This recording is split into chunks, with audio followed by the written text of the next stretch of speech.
بسم اللہ الرحمن الرحیم۔ آج ہم نے اسلامیات کا ایک ٹاپک کرنا ہے۔ اسلامیات میں نے آپ کو میپ میں کروانی ہے۔ ایک میپ میں نے یہاں بنایا ہے، اسے ہم عربین پیننسولا کہتے ہیں، جزیرہ نما عرب۔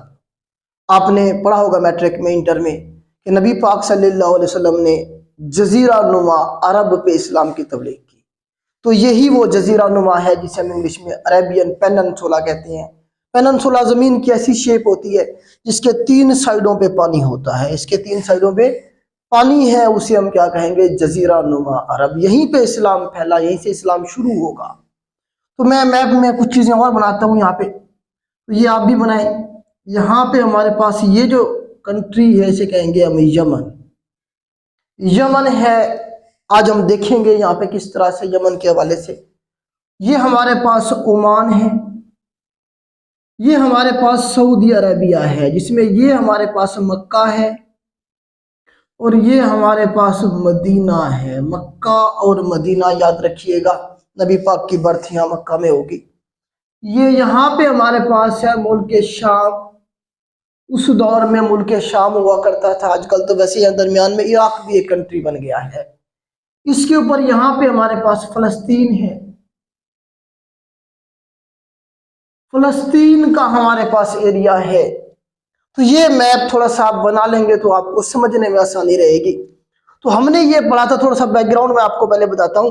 ہم نے یہ پڑھا ہے کہ حضرت ابراہیم علیہ السلام جو کہ یہاں فلسطین میں موجود تھے، انہیں حکم ہوا اللہ تعالیٰ کی طرف سے کہ وہ اپنے بیٹے اسماعیل کو اور حضرت ہاجرہ کو مکہ میں چھوڑ جائیں۔ حضرت ابراہیم علیہ السلام ہیڈنگ دے رہے ہیں، حضرت ابراہیم علیہ السلام، آپ کو بتایا کہ ان کی جو ہے نا 2 بیٹے جو کہ دونوں نبی ہوئے، حضرت ہاجرہ سے ایک ہوئے تھے جن کا نام تھا حضرت اسماعیل، اور دوسرا حضرت سارہ سے ہوئے تھے جن کا نام تھا حضرت اسحاق۔ حضرت اسحاق، تو اسحاق کو آج ہم نے ڈسکس کریں گے، یہ انبیاء کرام کا جو پورشن ہے اس میں ہم نے ڈسکس کرنا ہے، ابراہیم کو بھی۔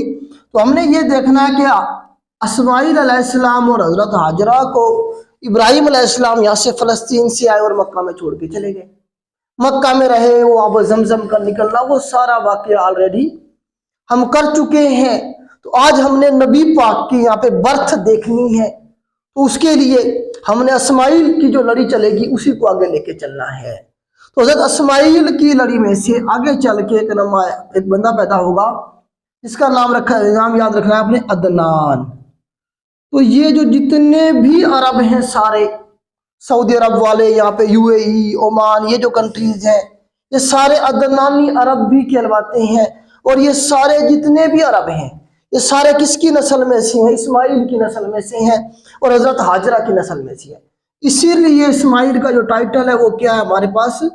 ابو العرب۔ ابو العرب کس کا ٹائٹل ہے؟ حضرت اسماعیل کا، کہ عربوں کا باپ۔ اسی طرح سے حضرت ہاجرہ کو اگر دیکھیں تو ان کا ٹائٹل ہے العرب۔ یہ سوال سارے بنے ہیں پیپر میں بیٹھا۔ العرب کسے کہیں گے ہم؟ حضرت ہاجرہ کو کہیں گے۔ ابو العرب کسے کہیں گے ہم؟ اسماعیل کو کہیں گے۔ تو یہیں پہ جو ہے نا تشریف لائے، یہیں پہ رہے، بڑے ہوئے، پھر یہاں پہ لوگ آباد ہوئے۔ تو یہ جتنی بھی آبادی ہے ساری کی ساری یہ کس کی نسل میں سے ہے؟ اسماعیل کی نسل میں سے ہے۔ تو اسماعیل کی نسل میں سے جب عدنان نامی ایک شخص، درمیان میں سے بہت سارے نام ہم سکپ کر رہے ہیں، وہ ہمارے کام کے نہیں ہیں، ہم کمیشن کے ایگزام کے حوالے سے دیکھ رہے ہیں۔ تو عدنانی عرب بھی انہی کو کہیں گے۔ اس کے بعد آگے چل کے ایک شخص پیدا ہوگا ان میں سے، اس کا نام ہے جی ہمارے پاس فہر بن مالک۔ فہر بن مالک بھی انہی کی نسل میں سے تھا۔ فہر بن مالک جو تھا، ان کا لقب تھا قریش۔ یہ پیپر میں آیا ہے کہ جی بتائیں قریش کس کا لقب تھا؟ تو قبیلہ قریش تھا نبی پاک کا، تو قریش اصل میں ٹائٹل تھا فہر بن مالک کا۔ یہاں تک امید کرتا ہوں آپ کو میری بات سمجھ آ گئی ہوگی۔ فہر بن مالک سے آگے چلیں گے ہم۔ فہر بن مالک سے آگے چل کے جو ہے نا کعب پیدا ہوں گے، پھر مرعا ہوں گے، یہیں سے حضرت ابوبکر صدیق کا سلسلہ، یہیں سے حضرت عمر فاروق کا سلسلہ، پھر آگے ہم چلیں گے۔ اسے میں ریز کرتا ہوں، امید کرتا ہوں یہ آپ نے بنا بھی لیا ہوگا میپ بھی، اور یہ بھی یہاں تک آپ کو فہر بن مالک تک جو سٹوری ہے وہ آپ کو سمجھ آ گئی ہوگی۔ اسے میں ریز کرتا ہوں۔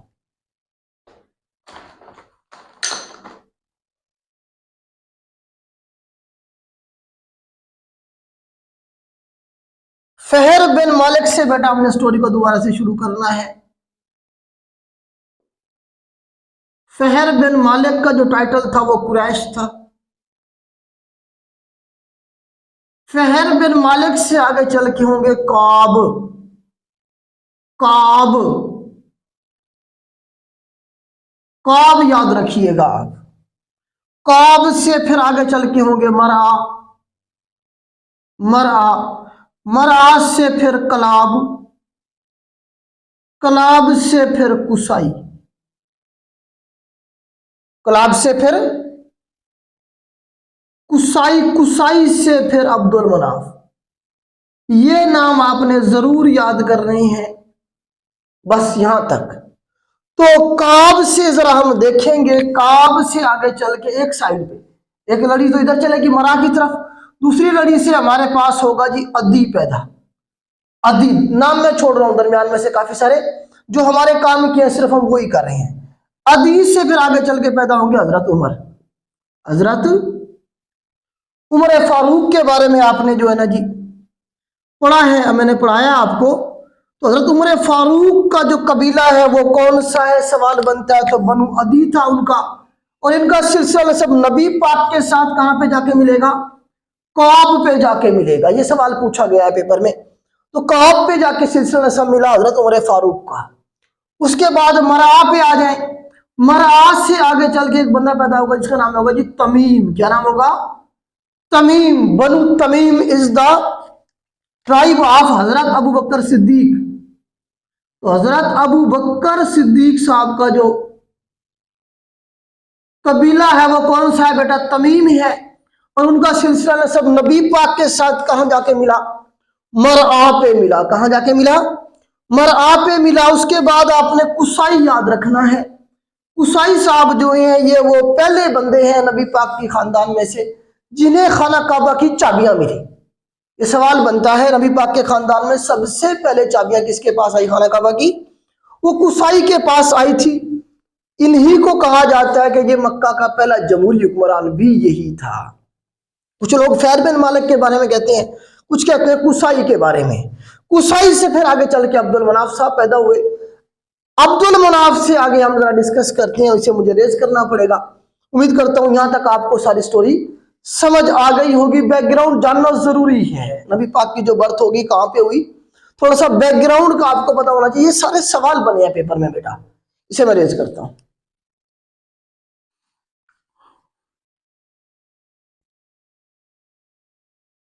अब्दुल मनाफ से बेटा आगे हम स्टोरी को शुरू करेंगे। अब्दुल मनाफ साहब से, अब्दुल मनाफ से बेटा हम स्टोरी को शुरू करेंगे। अब्दुल मनाफ साहब के 4 बेटों का नाम हम यहां पे लिखेंगे, 4 बेटों का जिक्र करेंगे वन बाय वन। सबसे बड़े बेटे का नाम लिखेंगे अब्दुल शमस। अब्दुल शमस। उसके बाद दूसरा नाम लिखें जी हाशिम बिन अब्दुल मनाफ, अब्दुल शमस बिन अब्दुल मनाफ। और तीसरे बेटे का नाम लिखे जी आप मुतलिब बिन अब्दुल मनाफ। और चौथे बेटे का नाम लिखे नौफल, नौफल बिन अब्दुल मनाफ। यहां तक आपको बात समझ आ गई। 4 बेटे अब्दुल मनाफ साहब के, अब्दुल शमस, हाशिम, मुतलिब और नौफल। जो हाशिम साहब हैं, अब्दुल शमस और हाशिम, ये दोनों कहा जाता है जुड़वा पैदा हुए थे। अब कुसाई के बाद मक्का का मुतवल्ली कौन बना, अब्दुल मनाफ बना। अब्दुल मनाफ से आगे चलना था। जो बड़ा बड़ा बेटा होता है वो मुतवल्ली बनता है, जमहूरी हुक्मरान बनना था मक्का का उसने। लेकिन अब्दुल शमस साहब और हाशिम साहब जुड़वा पैदा हुए, तो कहा जाता है कि अब्दुल मनाफ साहब ने तलवार के जरिए उन दोनों को अलग अलग कर दिया था। उनकी जो कमर थी वो आपस में मिली हुई थी, तो अब्दुल मनाफ ने तलवार के जरिए दोनों को अलग कर दिया था। तो अब्दुल शमस साहब और हाशिम साहब जो थे दोनों जुड़वा पैदा हुए के टाइम में। अब इशू ये पैदा हुआ कि अब्दुल मनाफ के बाद नेक्स्ट मक्का का मुतवल्ली या मक्का का जमहूरी हुक्मरान कौन बनेगा, अब्दुल शमस बनेगा या हाशिम बनेगा। तो अल्टीमेटली फैसला ये हुआ कि अब्दुल शमस साहब ने सरेंडर कर दिया। उन्होंने छोड़ दी अपनी जो हुक्मरानी थी, उन्होंने कहा जी मुझे नहीं चाहिए, मेरे भाई को दे दी जाए। उन्होंने सरेंडर कर दिया अपने भाई के लिए। तो हाशिम साहब को बना दिया गया मक्का का मुतवल्ली। नेक्स्ट मक्का का मुतवल्ली कौन बना जी, हाशिम साहब बने। हाशिम साहब को बाद में डिस्कस करते हैं, लेकिन उससे पहले अब्दुल शमस को थोड़ा सा डिस्कस कर लेते हैं। अब्दुल शमस की नस्ल में से ही आगे चल के एक शख्स पैदा होगा जिसका नाम होगा उमैया, बनु उमैया, यहीं से शुरू होगा। और बनु उमैया में से जो है ना जी, आप एक नाम याद रखेंगे, हजरत उस्मान साहब का, हजरत उस्मान गनी का। तो इनका अगर आपसे पूछा जाए कबीला कौन सा था, उस्मान गनी का तो बनु उमैया था। और इनका सिलसिला सब नबी पाक से कहाँ पे मिलता है, जाके अब्दुल मनाफ पे मिलता है, क्योंकि अब्दुल शमस अब्दुल मनाफ का बेटा था, हाशिम भी अब्दुल मनाफ का बेटा था। तो इनका सिलसिला सब उस्मान गनी का कहाँ जाके मिला, नबी पाक के साथ अब्दुल मनाफ पे जाके मिला। और इनका कबीला कौन सा है, बनु उमैया है। तो यहां से वो असल में मसला शुरू हुआ था जो वाकया करबला पे जाके खत्म होगा, बनु उमैया के दरमियान में और बनु हाशिम के दरमियान में। वो फिर हम कभी डिस्कस करेंगे, बल्कि ये पूरा टॉपिक एक मैंने करवाया हुआ अपने चैनल पे पड़ा है, वहां जाके आप सुन सकते हैं वाकया करबला के नाम से।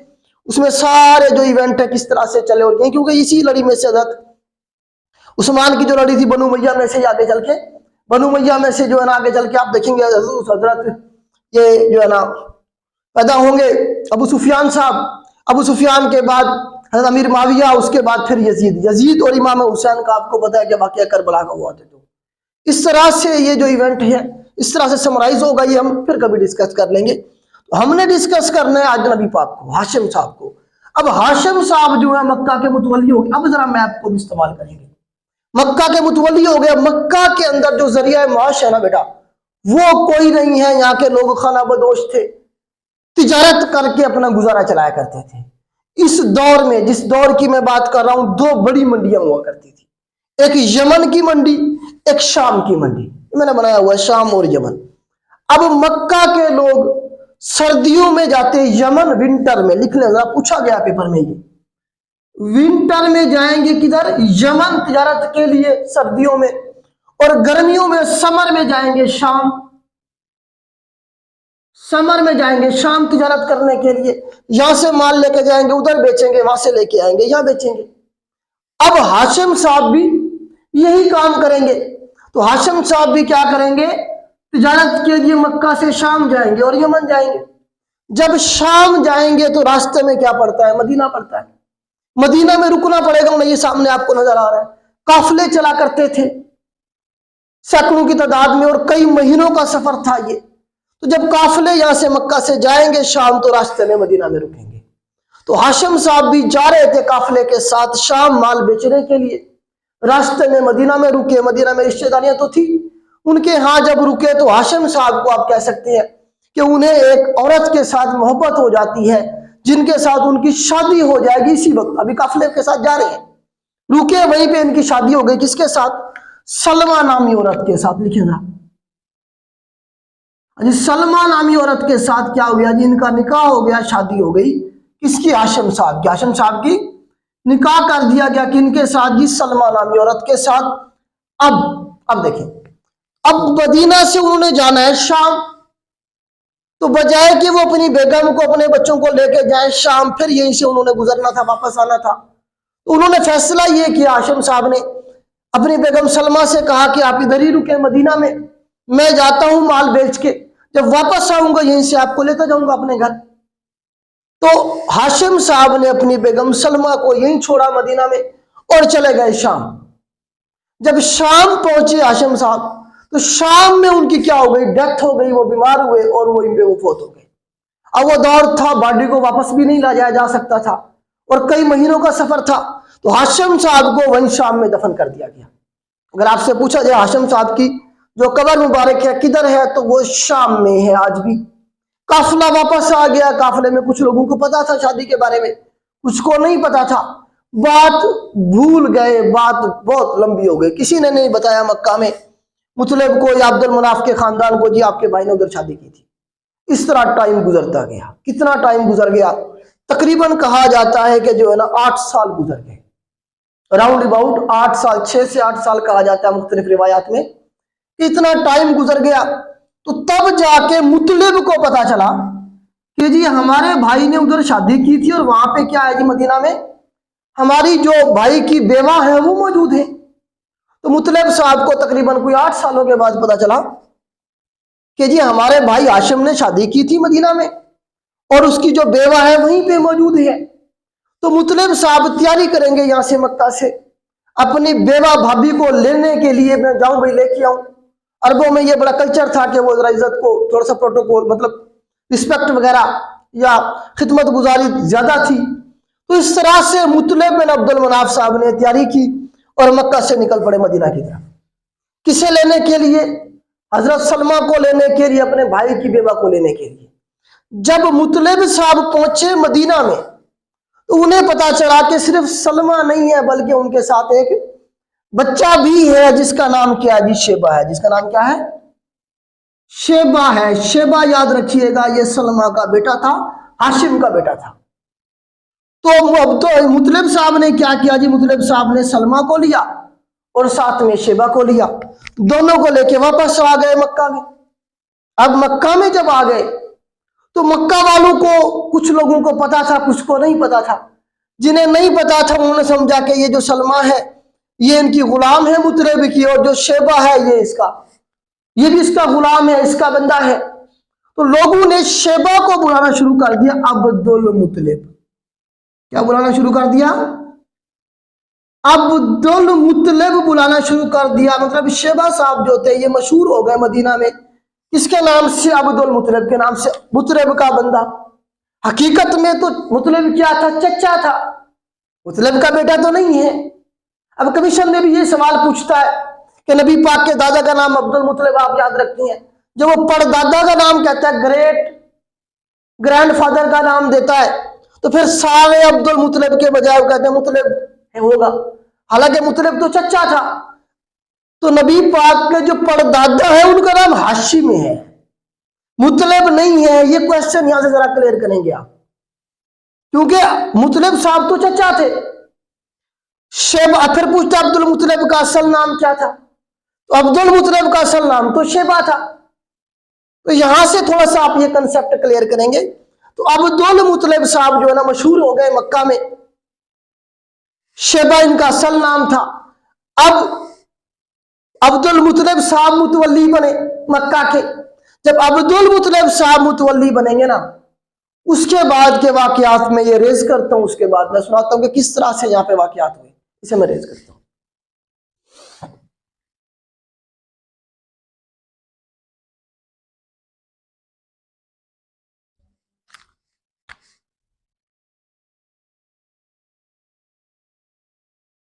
عبد المطلب صاحب متولی بنے مکہ کے. اب جب مکہ کے متولی عبد المطلب صاحب بنے، یا یہ سیاسی جمہوری حکمران کہہ دیں آپ، تو ان کے پھر آگے چل کے 12 بیٹے ہوں گے، 11 بیٹے ہوں گے. ان کے 11 بیٹے ہوں گے. ان کی ایک سے زیادہ شادیاں تھیں. ان کی ایک شادی ہوئی تھی فاطمہ نامی عورت کے ساتھ. کس کے ساتھ؟ فاطمہ نامی عورت کے ساتھ. تو فاطمہ میں سے آپ کو پتا آگے چل کے حضرت عبداللہ ہوں گے. تو عبد المطلب کی ایک سے زیادہ شادیاں تھیں، اور یہ ٹوٹل جو ہے نا کتنے بھائی تھے؟ 11. مطلب عبد المطلب صاحب کے کتنے بیٹے ہوئے؟ 11 بیٹے ہوئے، جن میں سب سے چھوٹے بیٹے کا نام تھا جی عبداللہ. سب سے چھوٹے بیٹے کا نام عبداللہ تھا. عبداللہ کی والدہ کا نام اگر آپ سے پوچھا جائے تو فاطمہ ہوگا. مطلب نبی پاک کی دادی کا نام کیا ہوگا جی؟ فاطمہ ہوگا، فاطمہ. اور دادا کا نام عبد المطلب صاحب ہوگا، عبداللہ. اور اس کے علاوہ 10 بھائی اور تھے. اب ہوا یہ کہ مکہ کے اندر پانی کی قلت تھی. آج بھی میٹھا پانی پینے کے نا بہت زیادہ شارٹیج ہے. سعودی عرب دنیا کا سب سے بڑا ملک ہے، یہ سوال بنا ہے پیپر میں، جس کا اپنا کوئی دریا نہیں ہے. میٹھا پانی یا نہیں ہے، حالانکہ تو تینوں طرف اس کے کیا پانی ہے، سمندر کا نمکین پانی ہے. تو پانی کا مسئلہ تھا. آب زمزم کا جو کنواں تھا، جو اسماعیل کے ہوتے ہوئے یہاں پہ دریافت مطلب نکلا تھا یہاں سے پانی، آب زمزم کا کنواں، وہ ختم ہو چکا تھا. اس کا نام و نشان بھی مٹ چکا تھا. کیونکہ دیکھیں جب بھی کوئی قوم اللہ تعالیٰ کے احکامات کو نہیں مانتی تو سب سے پہلے اللہ پاک اس قوم سے جو اپنی نعمتیں ہیں وہ لے لیتا ہے. تو یہ جو عرب کے لوگ تھے یہ بت پرستی پہ لگے ہوئے تھے. تو یہاں پہ صرف اور صرف نبی پاک کا خاندان جو تھا یہ دین ابراہیمی پہ موجود تھا. اس کے علاوہ باقی میکسیمم لوگ سوال بنتا ہے پیپر میں کہ اسلام سے پہلے عربوں کا مذہب کون سا تھا؟ بت پرستی تھا. ان کا سب سے بڑا بت حبل تھا، پھر اس کی بیگم عزا، پھر اس کے بچے لات اور منات. یہ آگے چل کے ہم ڈسکس کریں گے. تو اس طرح سے یہ بت پرستی کیا کرتے تھے. تو جو آب زمزم کا کنواں تھا وہ خشک ہو گیا تھا، وقت کے ساتھ ساتھ اس میں مٹی چلی گئی اور وہ برابر ہو گیا۔ کسی کو اس دور میں، جب میں ادھر پہنچا ہوں تو عبد المطلب صاحب کے دور میں کسی کو خواب و خیال بھی نہیں تھا کہ فلاں جگہ پہ کنواں ہوا کرتا تھا آب زمزم کا، نام و نشان ہی مٹ چکا تھا۔ لوگوں کا پانی کا ایشو تھا، جو مکہ کا متولی ہوگا، جو لوگ کعبہ آئیں گے طواف کرنے کے لیے، ان کی رہائش کا، ان کے کھانے کا بندوبست کون کرے گا؟ جو متولی تھا، جو خاندان، وہی کرے گا۔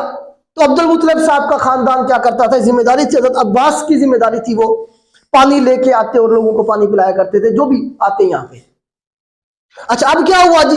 اب لوگ اکٹھے ہو کے پہنچے عبد المطلب صاحب کے پاس کہ جی آپ ہمارے جمہوری حکمران ہیں، آپ متولی ہیں، تو ہمارا پانی کا مسئلہ حل کریں۔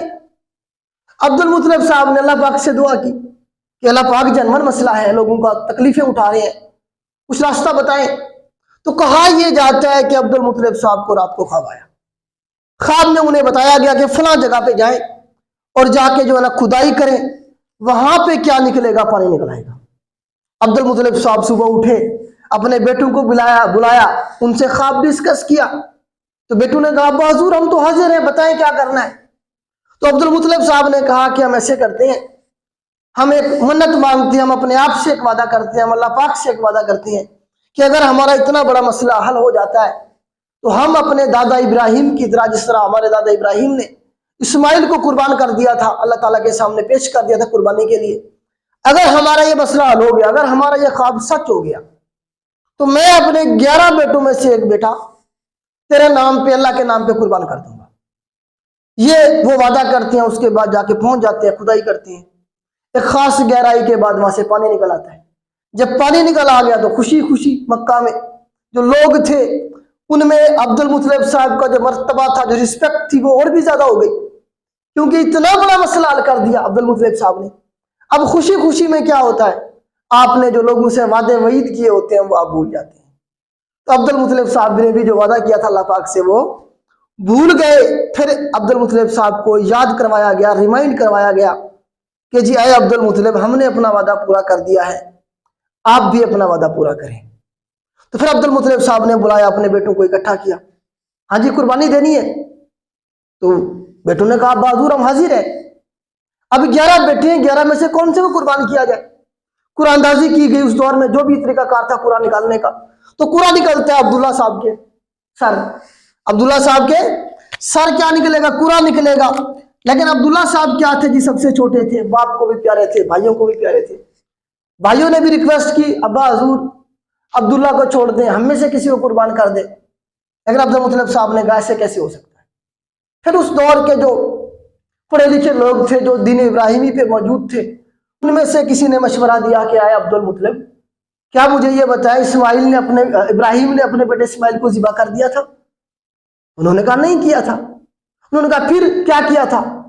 تو انہوں نے کہا عبد المطلب صاحب نے، جو اس کے بدلے میں اللہ پاک نے دمبا بھیجا تھا، اسے قربان کیا گیا تھا۔ تو عبد المطلب صاحب کو انہوں نے کہا کہ پھر آپ ایسے کریں، عبداللہ کی جگہ پہ 10 اونٹ قربان کر دیں، لیکن قرآن اندازی کریں، ایک سائیڈ پہ 10 اونٹ رکھیں، ایک سائیڈ پہ عبداللہ کو رکھیں، اور اس قرآن اندازی کو ریپیٹ کرتے جائیں جب تک کہ عبداللہ کا نام نکل نہ جائے اور اونٹوں کا نام آ نہ جائے۔ تو ایک سائیڈ پہ عبداللہ کو رکھا گیا، ایک سائیڈ پہ 10 اونٹ کو رکھا گیا۔ مشورہ پسند آیا، نام نکلا عبداللہ کا، پھر 10 کے بجائے 20 اونٹ کر دیے گئے، پھر بھی نام نکلا عبداللہ صاحب کا، پھر 30 اونٹ کر دیے گئے، پھر بھی نام نکلا عبداللہ کا۔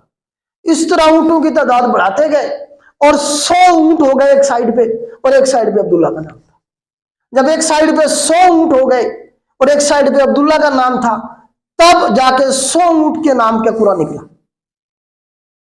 تو پھر قرآن اندازی کی گئی اگین، تو تب بھی 100 اونٹ نکلے، پھر کی گئی، پھر بھی 100 اونٹ نکلے۔ اس کا مطلب یہ تھا کہ اللہ تعالیٰ کو عبداللہ کی جو جان بخشی تھی اس کے بدلے میں 100 اونٹ ذبح کروانا مقصد تھا اللہ پاک کا۔ تو 100 اونٹ ذبح کر دیے گئے، اس طرح سے عبداللہ صاحب کی جان بخشی ہوئی۔ تو نبی پاک اکثر کہا کرتے تھے اپنی زندگی میں کہ میں 2 ذبیحوں میں سے ہوں، ایک اسماعیل کے اوپر جب چھری پھری تھی اس وقت میں بچا، دوسرا عبداللہ کو جب ذبح کیا جا رہا تھا اس وقت میں بچا۔ تو یہ سوال بنا ہے پیپر میں کہ 100 اونٹ کو ذبح کرنے کی روایت جو ہے یہ کس کی ہے؟ تو یہ عبد المطلب صاحب کی ہے۔ عبد المطلب صاحب نے عبداللہ کی جان کی جو دیت دی، या जान बख्शी की जो कीमत अदा की, वो क्या की? 100 ऊंट किए। कितने किया बेटा? 100 ऊंट किए। इस तरह से अब्दुल्ला साहब की जान बख्शी हुई। आगे चल के हम देखेंगे अब्दुल्ला साहब की शादी हो जाएगी। तो अब्दुल्ला साहब की शादी होगी हजरत आमना के साथ। हजरत आमना के साथ। हजरत आमना का ताल्लुक भी मदीना से था। हजरत आमना भी कहां से थी? मदीना से थी। इनका कबीला पूछा जाएगा, बनु जोहरा कबीला था। हजरत आमना का कबीला बनु जोहरा था इनका। उसके बाद जो है ना जी, इनके वो क्या कहते हैं इसे, वालिद का नाम पूछा जाता है। वहाब बिन अब्दुल मनाफ था इनकी वालिद का नाम, और वालिदा का नाम बतारा था। बतारा, ये सारे सवाल बन गया था आमना का। बनु जोहरा कबीला है, मदीना की रहने वाली है। तो अब्दुल्ला साहब की शादी हो गई। वक्त आगे चला तो अब देखिए यहां पानी निकल आया। अब पहले ही लोग जाते थे मक्का तवाफ करने के लिए काबा की वजह से, अब पानी भी निकल आया। अब तो ये आहिस्ता आहिस्ता मक्का जो एक बड़ी मंडी बन जाएगी, क्योंकि सारी सहूलियात यहाँ पे मौजूद है। पूरी दुनिया के लोग इधर जाना शुरू हो गए। यमन में बैठा हुआ था अब्राहा। कौन बैठा हुआ था? अब्राहा बैठा हुआ था। अब्राहा उस दौर में जो बादशाह था यमन का, वो अब्राहा था। उसने पहले कहा जाता है कि खाना काबा जैसी बिल्डिंग बनाई, लोगों को कहा इधर तवाफ किया करें, उधर जाने की कोई जरूरत नहीं है। लोगों ने कहा मानना था। जब उसका बस नहीं चला तो उसने फैसला यह किया कि मैं क्या करूंगा जी, यहां से एक लश्कर लेके जाऊंगा और खाना काबा को गिरा दूंगा। तो उसने यहां से फौज ली यमन से। अब्राहा ने कितनी फौज थी? 60,000 की फौज। ये सवाल बना है पेपर में, कितनी आर्मी लेके गया था? यमन का बादशाह था अब्राहा। ये पूछा गया अब्राहा कहां का बादशाह था? यमन का।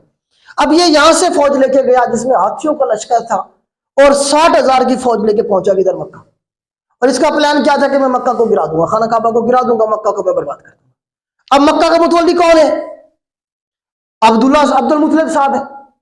तो जब वो लश्कर लेके पहुंचा, एक दिन पहले अगले दिन हमला करना था, तो इसने जाके किया कि अब्दुल मुतलिब साहब के ऊंट, कहा जाता है 300 के करीब जो ऊंट थे, वो इसने गिरफ्तार कर लिए ताकि फौज के खाने पीने का इंतजाम चलता रहे। तो जब शाम हुई तो अब्दुल मुतलिब साहब पहुंच गए अब्राहा के पास कि जी आपने मेरे ऊंट पकड़े हैं, वापस करें। अब जो अब्राहा था वो कुछ और उम्मीद कर रहा था कि अब्दुल मुतलिब साहब आएंगे अपने इलाके को, अपने लोगों को बचाने के लिए, और मुझे आके चढ़ावे पेश करेंगे, मुझे कुछ पैसे, कुछ ऑफर करेंगे। और ये अजीब आदमी है, ये आगे कहता है मेरे ऊंट वापस करो, बजाय मेरी मिन्नत समाजत करने के, मेरे सामने गिड़गिड़ाने के। ये अजीब इंसान है, ये कह रहा है जी मेरे ऊंट वापस करो। तो उस वक्त अब्दुल मुतलिब साहब ने एक जबरदस्त आंसर किया कि ऐ अब्राहा, ये ऊंट मेरे हैं, इनका मालिक मैं हूं, तो मुझे इनकी फिक्र है, इसीलिए मैं आया हूं। ये जो काबा है, ये जो मक्का है, इसका मालिक अल्लाह है, तो अल्लाह को इसकी फिक्र होनी चाहिए। मेरे ऊंट वापस करो, मैं जा रहा हूं। उसके बाद कहा जाता है अब्दुल मुतलिब साहब अपने लोगों को लेके, उन्होंने मक्का खाली कर दिया। इधर साइड पे जो पहाड़ी इलाका था उधर चले गए। सुबह जब हुई तो अब्राहा ने लश्कर के साथ हमला किया मक्का के ऊपर, काबा के ऊपर। तो फिर मक्का का जो मालिक था उसने अपनी फौज भेजी, क्या? अबाबील। सूरह अल फील के अंदर अल्लाह पाक ने सारा ये वाकया बताया। अबाबील छोटी छोटी चिड़ियाएं थी जिनके पास 3 पत्थर थे, 2 उनके पंजों में, 1 उनकी चोंच में। इस तरह वो ऊपर से आगे पत्थर फेंकते और उसके हाथियों को लगते और फौज को लगते, और उसके बाद जो हाथी थी वो बिदक गई सारी, और उन्होंने अपनी ही फौज को क्या कर दिया? रगड़ दिया, अपनी फौज को बर्बाद कर दिया। इस तरह से अब्राहा भी एक हाथी के पांव के नीचे आके मारा गया। इस तरह से खाना काबा महफूज रहा, काबा शरीफ, और अब्राहा का पूरा लश्कर बर्बाद कर दिया गया। अब इस वाकये को करवाने के पीछे अल्लाह ताला की लाजक क्या थी? लाजक ये थी कि इस दौर में 3 बड़े अंपायर मौजूद थे। यहाँ पे एक तो यमनी अंपायर जो तबाह हो गया, एक यहाँ पे पर्शियन अंपायर था ईरान में, एक ऊपर रोमन अंपायर मौजूद था। ये बहुत बड़ी रियासतें हुआ करती थी। तो असल में उन्हें मैसेज देना मकसद था कि यहाँ पे मक्का की तरफ तुमने नहीं आना, यहाँ पे मेरे महबूब की पैदाइश होनी है अभी। तो असल में उन्हें सारों को मैसेज पहुंचाना था। तो इस तरह से अब्राहा बर्बाद हुआ और उसका लश्कर बर्बाद हो गया। ये अब्राहा का जो वाकया है ना बेटा, इसे कहते हैं हम आम उल फील। इस साल को हम क्या कहेंगे? आम उल फील, ईयर ऑफ एलिफेंट। पूछता है पेपर में, ईयर ऑफ एलिफेंट जो है ये 570 है बेटा। ये साल पूछेगा कौन सा साल को कहेंगे हम? 570 AD है, ये ईसा अलैहिस्सलाम की वफात के 570 सालों के बाद की बात है। ईयर ऑफ एलिफेंट का इवेंट बेटा क्या कहलाएगा हमारे पास? 570 AD कहलाएगा। अब ईयर ऑफ एलिफेंट के आमुल फील के 55 दिनों के बाद 55 डेज के बाद नबी पाक की बर्थ होगी मक्का में अब्दुल मुतलिब साहब के घर में। ये सवाल बना है पेपर में, कितने दिनों के बाद? तो 55 दिनों के बाद बेटा ईयर ऑफ एलिफेंट के। तो डेट याद रखिएगा 22 अप्रैल 570 AD को नबी पाक की बर्थ हुई। सोमवार का दिन था, सोमवार का दिन था, सुबह के वक्त नबी पाक की बर्थ हुई। कहाँ पे? मक्का में शौक और लैल गली। इस गली का नाम भी पूछा गया पेपर में बेटा, शौक और लैल गली थी अब्दुल मुतलिब साहब के यहाँ 22 अप्रैल 570 AD। अच्छा, इसमें 570 और 571 में कुछ बच्चे कंफ्यूज होंगे। पीपीएससी जो ठीक कर रहा है वो 570 को कर रहा है। असल में आपको पता है हमारे इतने सारे फिरके हैं, हर फिरके की अपनी रिवायात हैं। एक फिरका दूसरे की बात नहीं मानता, दूसरा पहले की नहीं बात मानता। तो 570 जो है ना, इसलिए ये ऑथेंटिक समझी जाती है कि ये ठीक डेट बनती है ईयर ऑफ एलिफेंट के 55 डेज के बाद। अगर हम 55 डेज के बाद काउंट करें तो ये डेट समझ आती है। अगर इसे 571 कर दें, फर्ज कर लें हम 22 अप्रैल 571 कर दें, तो एक साल का फर्क पड़ता है। फिर ये वाली बात गलत होती है हमारी 55 डेज वाली। तो ये सवाल भी आया हुआ है पेपर में और ये भी आया हुआ है पीपीएससी में। इसके अलावा जो फेडरल का एग्जाम है या इसके अलावा आप इसे 571 भी कर सकते हैं। अच्छा, इस तरह के सवाल में आपने मौके पे क्या करना होता है? फैसला करना होता है। तो हो सकता है 570 का ऑप्शन ही ना हो, फिर आप 571 को भी ठीक कर देंगे। मतलब पढ़ने वाले ने पता नहीं क्या पढ़ा हुआ है, कौन सी बुक कौन से फिरके से उसका ताल्लुक है। तो आपने वो ऑप्शंस को देख के मौके पे डिसाइड करना होता है कि इसमें से 570 ठीक करें या 571 ठीक करें। अगर दोनों आए हुए हैं तो मैं आपको रिकमेंड करूंगा कि 571 570 ठीक रहेगा, बाकी आपकी मर्जी है। इस तरह से नबी पाक की बर्थ हो गई और जब बर्थ हुई तो उस वक्त अब्दुल्ला साहब वफात पा चुके थे। अब्दुल्ला साहब कहां पे फौत हुए जी? मदीना में। मदीना में गए हुए थे वो, तो मदीना में ही कब्र मुबारक है अब्दुल्ला साहब की। अब्दुल्ला की कब्र मुबारक किधर है? मदीना में है। नबी पाक की बर्थ से तकरीबन 3 महीने पहले, तकरीबन कोई 3 महीने पहले अब्दुल्ला साहब की वफात हो चुकी थी। तो उस वक्त नबी पाक अपनी वालदा हजरत माँ के पेट, हजरत आमना के पेट में 6 महीने के थे। तो सवाल यह बनेगा कि अब्दुल्ला साहब नबी पाक की पैदाइश से कितना अरसा पहले वफात पा गए? तो 6 महीने पहले, 3 महीने पहले वफात पा गए थे। तो ये इस तरह से सवाल यहां से बन सकता है। तो इस तरह से जो है नबी पाक की बर्थ हुई और आप सल्लल्लाहु अलैहि वसल्लम को पहले 3 दिनों तक आपकी वालदा हजरत आमना ने दूध पिलाया, फिर उसके बाद हजरत सोबिया ने दूध पिलाया जो आपकी फोस्टर मदर कहलाती हैं, उसके बाद हजरत खौला ने पिलाया। इस तरह से जो है ना आप देखें आगे चल के, तो इसमें आप ये देखें कि हजरत उम्मे ऐमन को भी नबी पाक ने अपनी जो है ना क्या कहा है, फोस्टर मदर कहा है। हजरत हलीमा ने आपको दूध पिलाया। तो इस तरह से 4 नबी पाक की फोस्टर मदर हैं। 7 दिनों के बाद आपका अकीका किया गया। उसके बाद जो है ना आपका नाम जो है ना मोहम्मद रखा आपके दादा अब्दुल मुतलिब ने, जो कि कुरान मजीद में 4 दफा रिपीट हुआ है। पेपर में सवाल है कितने दफा मोहम्मद नाम आया कुरान मजीद में? 4 दफा नाम आया है। फिर आपका नाम अहमद रखा आपकी वालदा हजरत आमना ने, जो कि कुरान मजीद में 1 दफा रिपीट हुआ है। उसका सवाल बनता है कि वो कौन सी सूरत में आया है? तो वो सूरह अल सफ के अंदर नबी पाक को अल्लाह पाक ने अहमद के नाम से पुकार, अलिफ से अहमद, अलिफ से आमना, इस तरह से याद रख सकते हैं आप कि आमना जो हजरत आमना जो हैं उन्होंने आपका नाम अहमद रखा और आपके दादा जो अब्दुल मुतलिब साहब हैं उन्होंने आपका नाम मोहम्मद रखा। तो इस तरह से ये वाक़यात चले। उसके बाद नबी पाक को जो है ना मक्का से मदीना ले जाया जाएगा, हजरत हलीमा ले जाएंगी, वहीं पे प्रवेश करेंगी। और उसके बाद जो है ना कि जो वाक़यात हैं इंशाल्लाह वो हम नेक्स्ट लेक्चर में डिस्कस करेंगे। बेटा ये हमारे डेमो लेक्चर्स हैं। अगर आप प्रॉपर जो है ना ये हमारा जो बैच है या सेशन ज्वाइन करना चाहते हैं तो दिए गए नंबर पे आप कांटेक्ट कर सकते हैं। ये लेक्चर उन लोगों के लिए हैं जो वाकई में तैयारी करना चाहते हैं, जो टाइम पास करना चाहते हैं, उनके लिए बिल्कुल भी नहीं है। जो एक अच्छे प्लेटफॉर्म की तलाश में है उन स्टूडेंट्स के लिए हमेशा पढ़ना ऐसे होता है।